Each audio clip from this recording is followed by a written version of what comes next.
다니엘서 1장 말씀 우리 함께 읽겠습니다. 유다 왕 여호야김이 다스린 지 3년이 되는 해에 바벨론 왕 느부갓네살이 예루살렘에 이르러 성을 에워쌌더니 주께서 유다 왕 여호야김과 하나님의 전그릇 얼마를 그의 손에 넘기심에 그가 그것을 가지고 신할 땅 자기 신들의 신전에 가져다가 그 신들의 보물 창고에 두었더라. 왕이 환관장 아스브나스에게 말하여 이스라엘 자손 중에서 왕족과 귀족 몇 사람 곧 흠이 없고 용모가 아름다우며 모든 지혜를 통찰하며 지식에 통달하며 학문에 익숙하여 왕궁에 설 만한 소년을 데려오게 하였고 그들에게 갈대아 사람의 학문과 언어를 가르치게 하였고 또 왕이 지정하여 그들에게 왕의 음식과 그가 마시는 포도주에서 날마다 쓸 것을 주어 3년을 기르게 하였으니 그 후에 그들은 왕 앞에서 서게 될 것이더라. 그들 가운데에는 유다 자손 곧 다니엘과 하나냐와 미사엘과 아사랴가 있었더니 환관장이 그들의 마음을 고쳐 다니엘은 벨드사살이라 하고 하나냐는 사드락이라 하고 미사엘은 메삭이라 하고 아사랴는 아벳느고라고 하였더라. 다니엘의 뜻은 정하여 왕의 음식과 그가 마시는 포도주로 자기를 더럽히지 아니하리라 하고 자기를 더럽히지 아니하도록 환관장에게 구하니 하나님이 다니엘로 하여금 환관장에게 은혜와 긍휼을 얻게 하신지라. 환관장이 다니엘에게 이르되 내가 내 주 왕을 두려워하노라. 그가 너희 먹을 것과 너희 마실 것을 지정하셨거늘 너희 얼굴이 초췌하여 같은 또래의 소년들만 못한 것을 그가 보게 할 것이 무엇이냐. 그렇게 되면 너희 때문에 내 머리가 왕 앞에서 이토롭게 되리라 하니라. 환관장이 다니엘과 하나냐와 미사엘과 아사랴를 감독하게 한 자에게 다니엘이 말하되 청하오니 당신의 종들을 열흘 동안 시험하여 채식을 주어 먹게 하고 물을 주어 마시게 한 후에 당신 앞에서 우리의 얼굴과 왕의 음식을 먹는 소년들의 얼굴을 비교하여 보아서 당신이 보는 대로 종들에게 행하소서 하매 그가 그들의 말을 따라 열흘 동안 시험하더니 열흘 후에 그들의 얼굴이 더욱 아름답고 살이 더욱 윤택하여 왕의 음식을 먹은 다른 소년들보다 더 좋아 보인지라. 그리하여 감독하는 자가 그들에게 지정된 음식과 마실 포도주를 제하고 채식을 주니라. 하나님이 이 네 소년에게 학문을 주시고 모든 서적을 깨닫게 하시고 지혜를 주셨으니 다니엘은 또 모든 환상과 꿈을 깨달아 알더라. 왕이 말한 대로 그들을 불러들일 기한이 찼으므로 환관장이 그들을 느부갓네살 앞으로 데리고 가니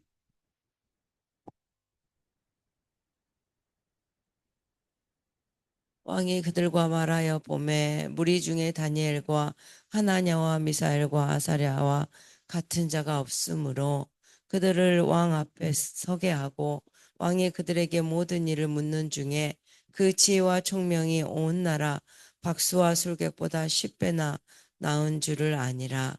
다니엘은 고레스 왕 5년까지 있으니라. 맨. 네, 다니엘서 말씀을 이제 우리가 함께 살펴갑니다. 다니엘서는 전반부는 다니엘의 경험입니다. 다니엘이 어떤 사건을 경험했고 바벨론 포로들이 어떤 사건을 경험했는가 하는 내용을 이야기합니다. 한 나라만 아니라 나라가 심지어 제국이 두 개나 됩니다. 하나는 바벨론이라는 제국이고요. 그 다음 제국은 페르시아라는 제국, 메데 페르시아라는 제국에서 경험하게 됩니다. 그런 가운데 다니엘서 1장은 그가 맨 처음 사로잡혀 가게 된 그 연도입니다. 1절에 여호야김 왕 3년이라는 표현을 좀 밑줄을 그어야 될 것 같습니다. 이스라엘 민족이 바벨론 포로로 잡혀간 게 세 번입니다. 첫 번째가 여기 여호야김 왕 3년 때 그때 첫 번째 포로로 잡혀가고요. 그리고 두 번째 포로는 여호야김이 죽고 그 다음 그의 아들이 여호야긴입니다. 여호야긴이 근데 왕이 되자마자 3개월 만에 잡혀가 버려요. 그러니까 여호야김이 아마도 바벨론 군대가 온다는 소식 듣고 죽어버렸는지 모르겠어요.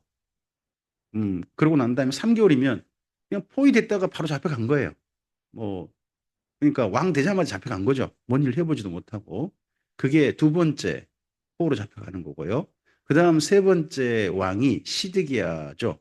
시드기야 왕 마지막 11년에 예루살렘이 완전히 파괴되어지고 성전이 불타고 그리고 남유다가 멸망하면서 세 번째 포로로 잡혀가게 됩니다. 그 이후에 뭐 또 포로들 더 잡아갔다고 하는 내용들이 있습니다. 근데 성경은 특히 에레미야서는 이 세 번의 포로 잡혀가는 것을 주목해 보고요. 그리고 다니엘서 이렇게 말씀합니다. 바벨론 포로 생활 70년이 찬 후에 하나님께서 우리들에게 은혜를 베푸실 것을 계획하셨다라고 에레미야 서책에 기록되어 있더라라고 이야기합니다. 잠깐만 9장을 가보겠습니다. 다니엘서 9장을 가보면요. 9장 1절부터 2절 한번 볼까요? 읽겠습니다. 메대 족속 아하수르의 아들 다리오가 갈대아 나라 왕으로 세움을 받던 첫 해, 그 통치 원년에 나 다니엘이 책을 통해 여호와께서 말씀으로 선지자 에레미야에게 알려주신 그 연수를 깨달았나니 곧 예루살렘의 황폐함이 70년 만에 그치리라 하신 것이니라 합니다.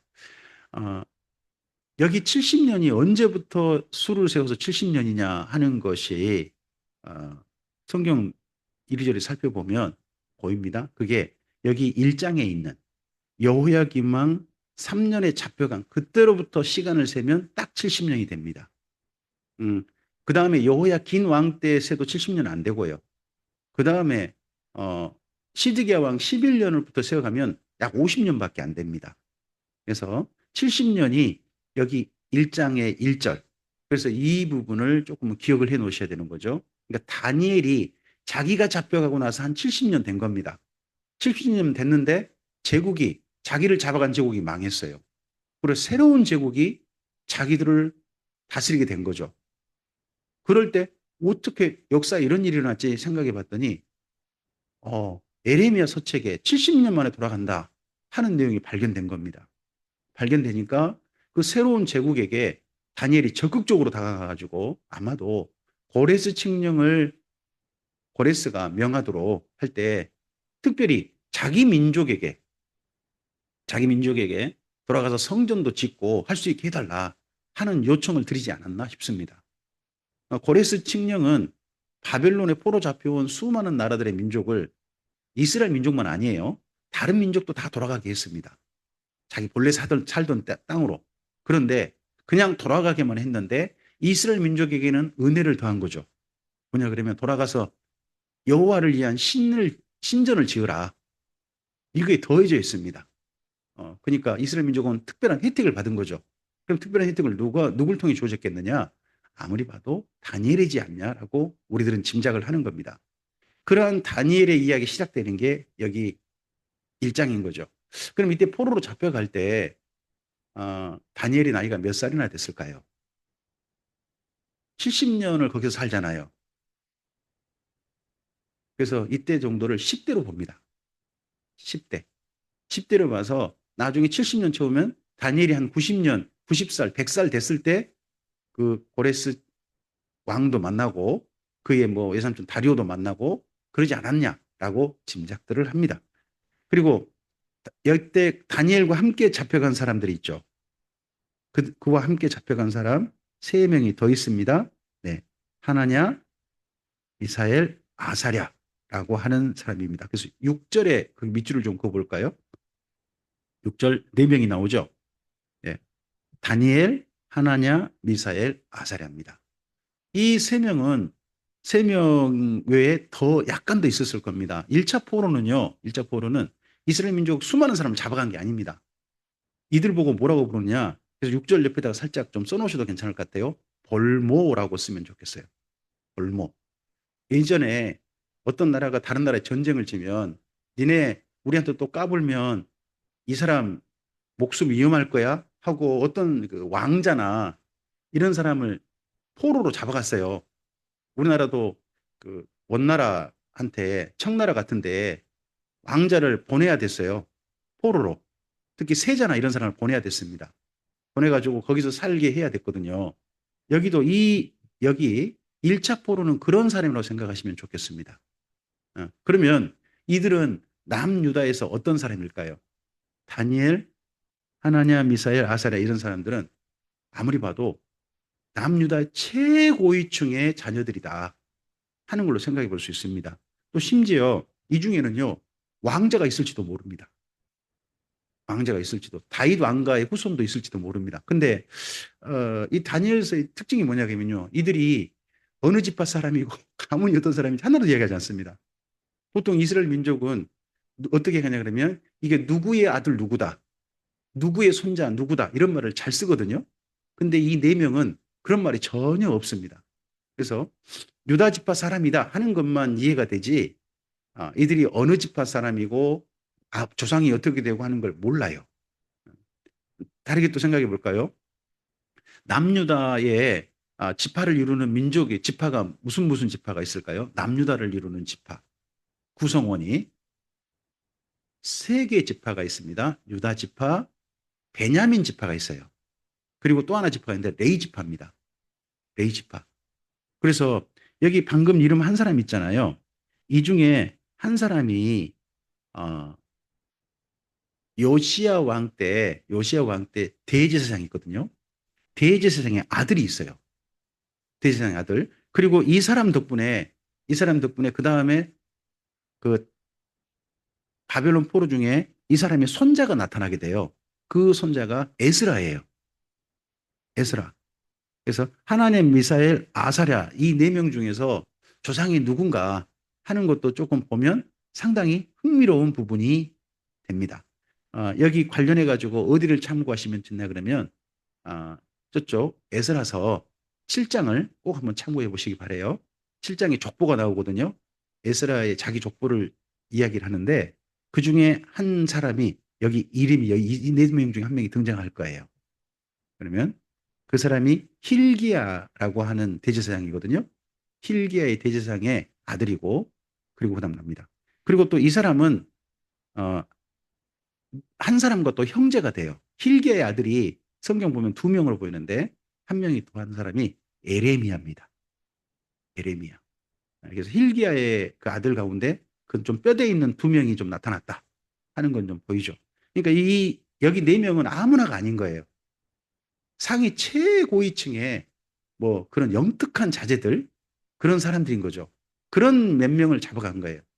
많은 분들이 이 다니엘과 하나냐, 미사엘, 아사랴 같은 자녀가 우리 애들이 됐으면 좋겠다 해가지고 이들처럼 되게 하려고 열심히 교육시키고 하는 것이 있습니다.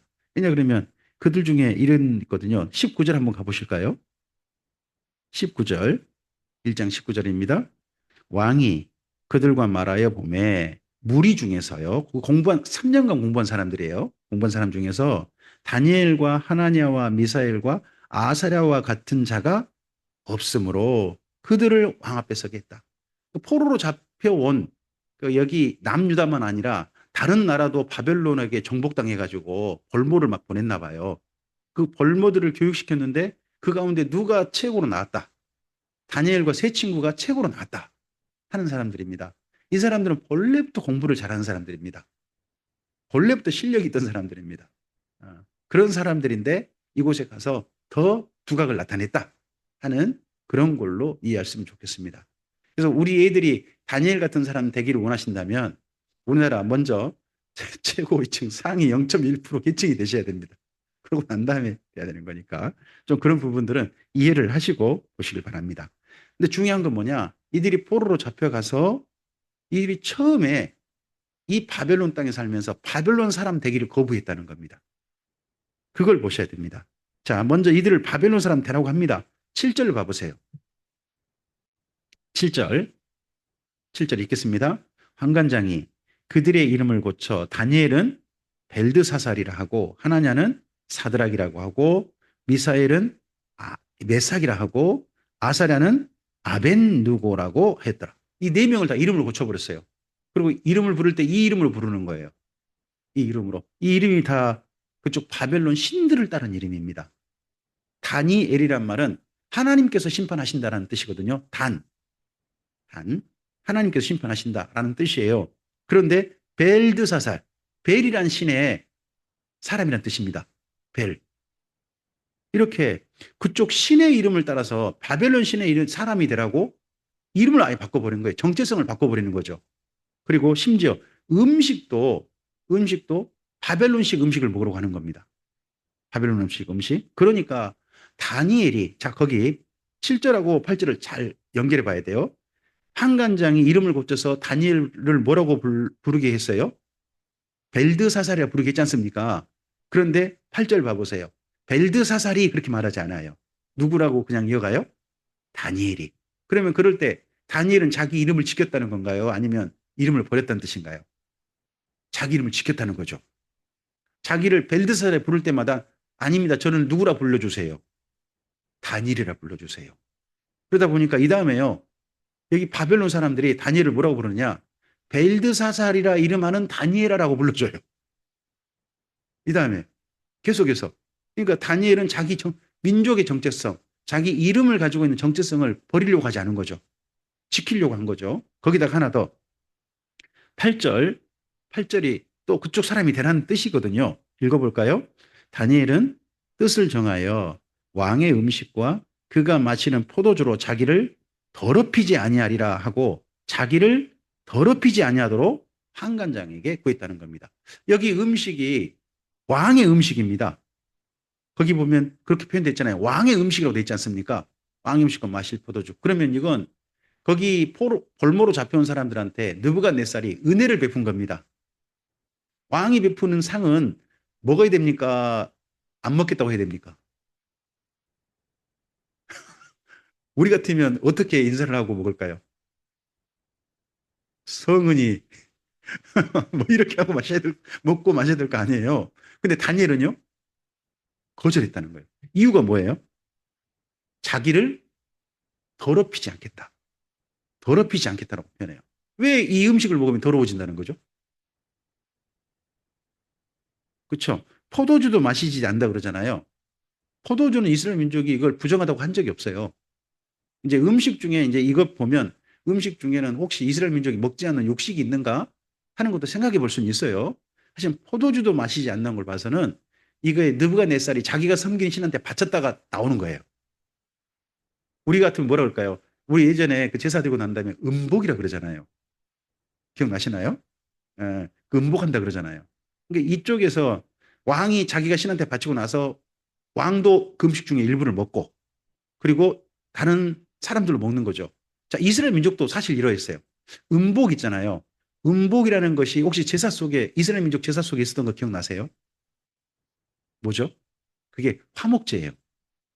화목제가 하나님께 바치고 난 다음에 거기 제사한 사람들이 다 먹잖아요.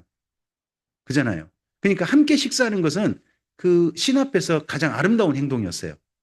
신이 기뻐하는 신의 자녀들이 모여가지고 한 식탁에 둘러앉은 거죠. 그 모습을 보고 누가 흐뭇해할 것이다.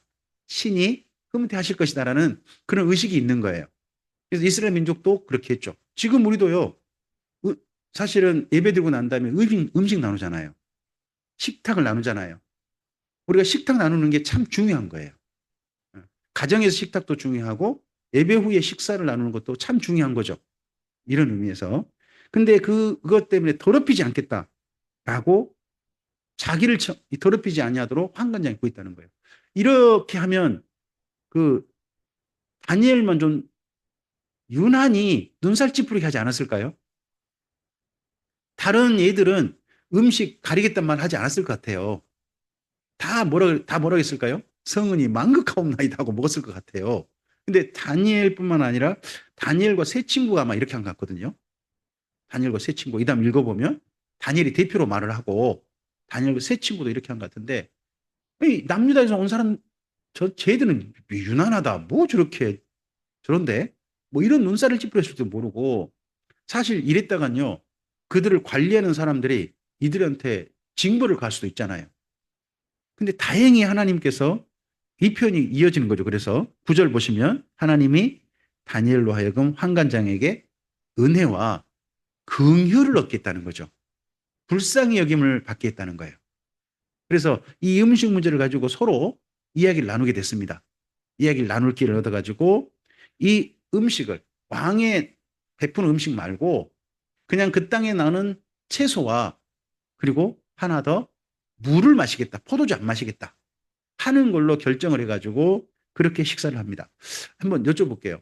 한 10일간 채식과 물로 식사를 하면 우리 얼굴이 윤택해지는 걸까요? 10일간 정도만 이렇게 하면. 그럼 집사님 한번 해보실래요? 얼굴이 좀 윤택해지고 그러면 제 얼굴에 점도 좀 빠지고 그럴까요? 병원 갈 일도 없이. 그건 아니에요. 저는 택도 없는 소리라고 생각합니다. 가능하다고. 저는 이게 하나님께서 베푸신 은혜였다고 저는 믿습니다. 어?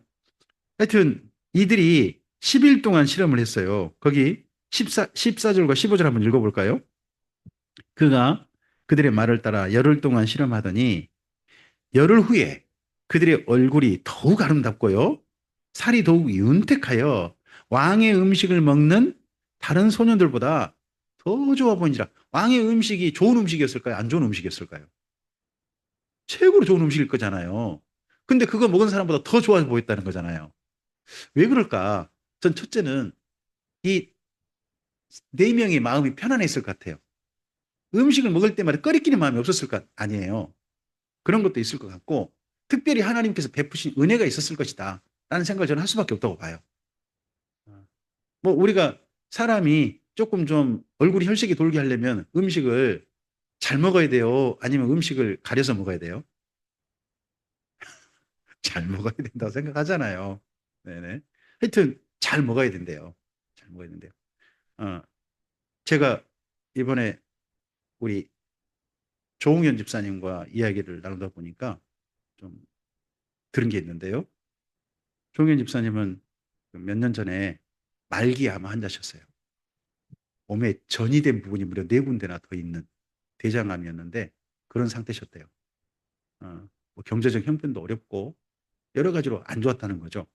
더군다나 코로나까지 겹쳐버렸어요. 근데 이분이 대장 수술을 하시고 일단 대장 일부 잘라내고 나머지 부분은 수술할 수 없으니까 항암을 들어가셔야 됐대요. 하여튼 그 자녀들은 아직 한 사람도 결혼도 못 시킨 상태다 보니까 생존해야 되겠다라는 그런 또 열망도 있으셨던 것 같고 하나님께 마음 편안하게 주셔서 그런 상태에서 항암을 무려 12번을 하셨대요. 항암 한 번 하고 이제 우리 교회 성도님들도 항암 하시게 되니까 하신 분이 있다 보니까 하고 난 다음에 몸 상태에 대해서 듣게 됐어요. 항암하고 나면요. 제일 그 항암하시면 힘든 게 뭐냐? 몸에 그 미각세포가 싹 죽어버린대요. 없어져 버린다고 해요. 그러니까 음식 먹을 때 맛이 하나도 안 느껴질 뿐만 아니라 더 심한 게 있대요. 역겨움이 올라온대요. 그래서 못 먹은대요. 역겨움을. 근데 어, 집사님께서 말씀하시더라고요. 이분은 하루 1년에 12번을 받았다고 하니까 항암을. 근데 12번 받을 수가 없대요, 일반적으로. 왜냐 그러면 몸에 항체 성분이 올라와야 12번 받을 수 있대요. 그러니까 대부분 일반적으로 어떻게 하냐 그러면 항암 받고 난 다음에 몸에 항체 성분이 올라올 때까지 기다린대요. 상분이 싹 죽어버리니까 그것도 함께 사라지니까 올릴 때까지 기다려가지고 그 다음 또 항암 들어가는 것이 된다고 해요. 그러다 보니까 많은 분들이 항암 받다가 수명 연장하고 죽는데요. 항암 해가지고 치료되는 쪽으로 많이 된 게 아니라 많은 분들은 항암 받다가 죽는 경우가 더 많다는 거예요, 여전히. 왜냐 그러면 이게 항암을 제때제때 탁탁탁 받으면 이게 완치 확률이 높대요. 근데 몸에 항체 성분이 안 올라가서 그런 거래요. 근데 올라오는 것이 어쩔 때 올라오냐? 음식을 먹어야 된대요.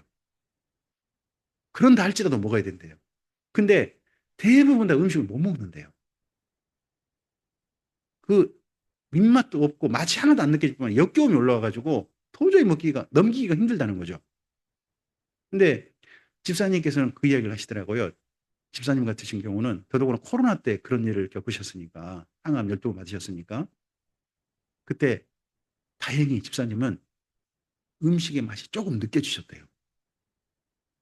그러니까 우리가 항암 받는 분들 위해서 다른 걸 기도할 게 아니라 역겨움은 조금 가라앉고 음식이 맛이 느껴지도록 기도해 드려야 될 것 같아요.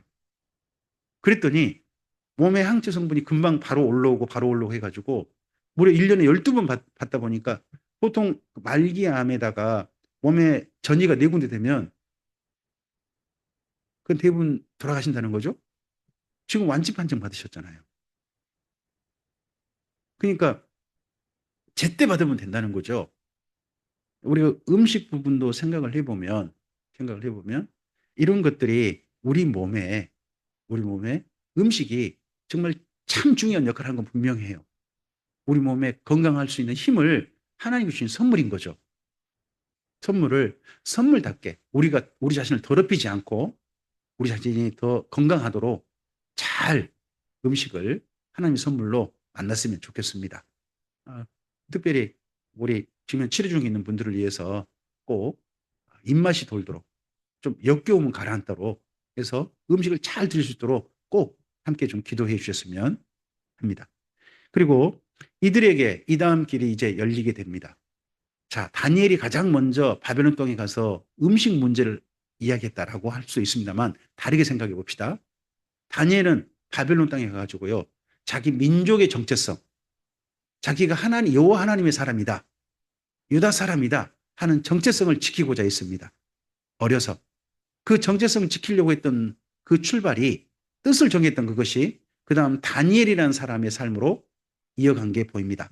이 다음에는 벨드사살이 이어지는 게 아닙니다. 다니엘로 이어지고 있습니다.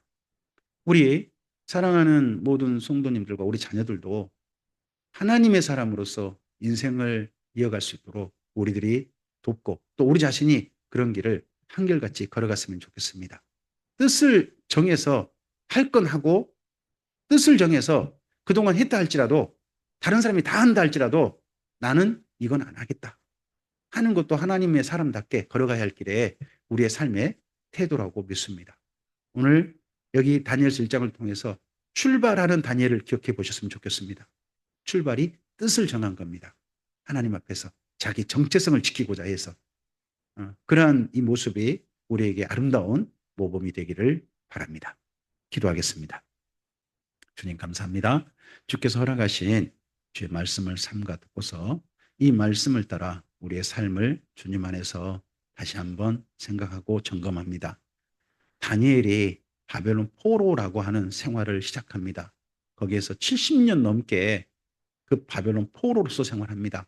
그런데 바벨론 포로로서 사는 게 아니라 다니엘은 다니엘이라고 하는 이름으로서 살았습니다. 다니엘이라고 하는 여호와 하나님의 사람으로서 그의 인생을 살았습니다. 뜻을 정한 첫 출발을 오늘 말씀을 통해서 우리에게 만나게 해주셨습니다.